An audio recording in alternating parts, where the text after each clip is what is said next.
Salut à tous et bienvenue sur Tesla Tips. Le 16 novembre 2022 était un jour de livraison au hub Tesla de Rennes. Je vous en parle après les jingles.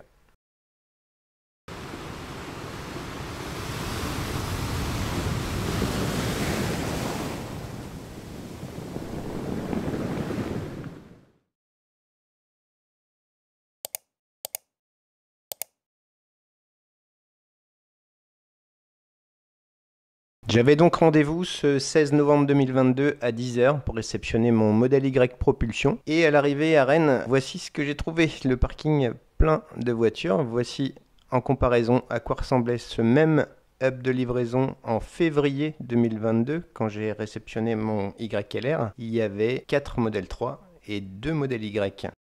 Belle progression, hein. Voici donc en novembre à quoi ressemble ce hub. Le parking est blindé. Ils avaient 61 livraisons à effectuer ce mercredi 16 novembre 2022.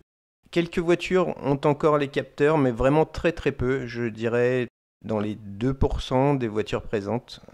Toutes les autres étaient sans capteur. Beaucoup de modèles Y propulsion, beaucoup de modèles 3 propulsion en jante 18. Et donc voici mon nouveau modèle Y noir. La bonne nouvelle est que la mise à jour était en cours et la voiture était chargée à 98%. Merci beaucoup à l'équipe Tesla Rennes. Alors le retour s'est fait dans des conditions absolument abominables, beaucoup de pluie, beaucoup de vent, température relativement basse, 12 degrés, et malgré tout une consommation incroyable. J'étais à 13,4 sur une partie du trajet dans ces conditions. Alors je confirme la présence de la plage arrière sur le modèle Y propulsion. Cette plage arrière est pas si mal que ça en fait, puisqu'elle se plie en 4 parties et donc permet une ouverture totale du coffre, ce qui semblait pas être le cas sur les premières versions. Pour la remettre en place, c'est très simple, il suffit de tirer et elle se remet à plat.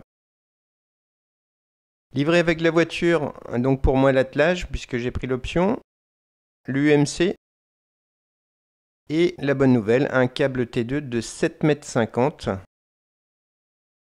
avec un support mural en velcro qui permet de tenir le câble bien en place.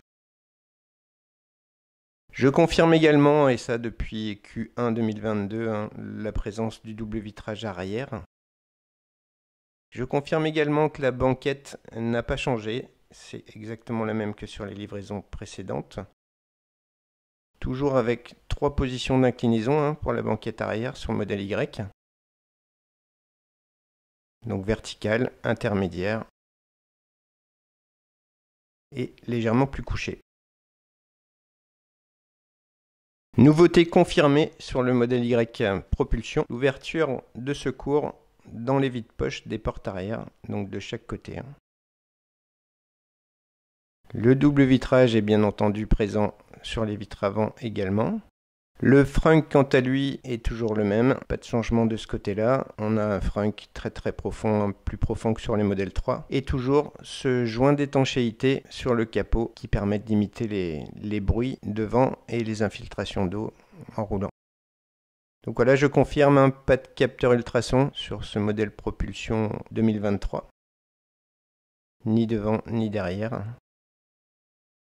Et toujours pas de mise à jour, donc on n'a pas les distances pour l'aide au parking. J'espère qu'elle viendra rapidement. Je vous en ferai une vidéo dès que je l'aurai. Les caméras quant à elles semblent toujours être les 1 mégapixel malgré une très bonne résolution à l'écran. Si comme moi, à la préparation, le cache de protection du rétroviseur est resté en place, n'hésitez pas à l'enlever, il s'enlève très facilement. Il s'agit simplement d'une protection plastique qui est mise à l'usine et qui devrait être enlevée à la préparation de la voiture. Voilà, je vous remercie beaucoup pour avoir suivi cette vidéo, j'espère qu'elle vous aura plu et n'hésitez pas à vous abonner, à activer la petite cloche pour être averti des contenus de la chaîne et je vous dis à très bientôt pour d'autres vidéos.